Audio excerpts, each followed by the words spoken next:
لبيك اللهم لبيك لبيك لا شريك لك لبيك إن الحمد.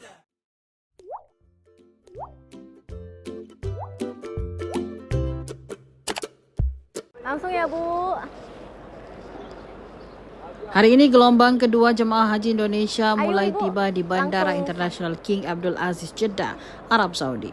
Kedatangan perdana dimulai dengan kloter 8 dari embarkasi Padang yang membawa 423 orang termasuk 4 petugas haji.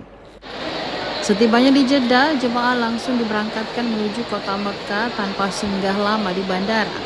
Pola layanan di Bandara Jeddah memang berbeda dengan Madinah. Tidak ada waktu berihram di Jeddah sehingga jemaah wajib sudah mengenakan ihram sejak dari tanah air. Sebanyak 14 kloter akan mendarat hari ini, termasuk kloter 22 dari embarkasi Makassar. Petugas penyelenggara ibadah haji atau PPIH bandara telah menyiapkan gate khusus untuk fast track di gate A dan gate B serta gate C, D, dan E untuk jemaah fast track. Kepala Daker Bandara Abdul Basir mengatakan seluruh persiapan telah dilakukan. Ia mengimbau embarkasi memberi tanda khusus untuk kloter campuran dan pita warna pada koper guna memudahkan proses pemindahan di Mekah. Sementara itu, sebanyak 101.678 jemaah haji Indonesia telah tiba di Tanah Suci.